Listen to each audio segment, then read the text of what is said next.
G'day mates, happy Friday to you all. Now we always knew this recall was going to be a mixture of repair and replacement, but up until now it's just been replacement. If you've got that lucky golden ticket and your time's up, you're going to get a brand new shiny DS2 show up at your door, unannounced, no notification, and away you go. And the rest of you left wondering, when's my turn? When am I getting my new DS2? I think we're starting to see a shift towards more repair. And today I saw my first evidence of that. A post on one of the Facebook groups, a guy received a DS1 to replace his DS1. And he was a bit confused, as you can imagine, because there was no information as to what the difference was. Did it have new foam? Where did it come from? Is it a new device? Is it a refurbished device? No information. I'll read you the post.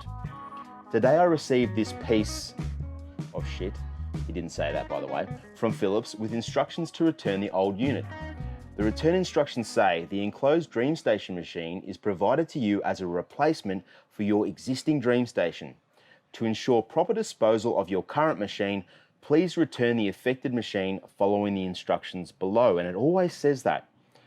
To ensure proper disposal of your current machine, please return the affected units. And they give you like a return post slip and you call up the courier, picks it up and away you go. And that last little bit where they say that got me thinking. And it's purely hypothetical. I have no evidence for this. It's just me being a skeptic, and I do love a good conspiracy theory. But let's just say Philips' game plan is this. Send out 300,000 or so brand new DS2 machines, get the recall going.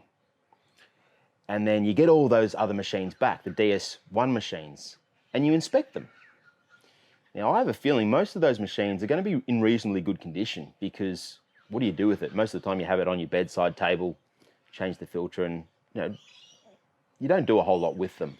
So most of them are going to be in pretty good condition. So they get those DS1s back, look at them, inspect them, open them up, circuit board's fine, casing's good, and all they really have to do then is just change out the casing. You can keep using the motor. If you open it up and look at it and it's fine, they could just put it back together and then send it out to old mate on the Facebook group, and they haven't had to really go and purchase a whole new machine. They've just had to replace that little component, the plastic component, cost them about 50 cents. But Frans Van Recall did talk a little bit about this in the third quarter result conference call. And he said, the return flow takes time to organise more, and once we are fully underway with the circular model there, we will be in a better position to tell you the quality of the units that are returned and whether they are in fact worthwhile to repair. So they get those machines back, they repair them, and then they send them out again. That could be what's happening, because they didn't actually say they're going to repair your device and return it back to you, the same device. They could just be repairing a whole bunch of devices that come back and then just, pump them out, and that's it. So I found that interesting. And I think, to be honest, in my opinion, you're better off getting the repair, getting that DS1. I like it a whole lot better than the DS2, personally. So that's just my thoughts. Anyway, just thought I'd share that with you. Have a great weekend, if you're in Australia anyway.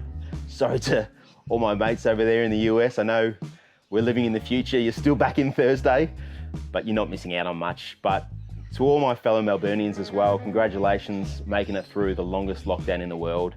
It's Freedom Day today. We're coming out. We're back to the pubs. Away we go. And I wish you all the best. Have a good one. See you soon. Bye.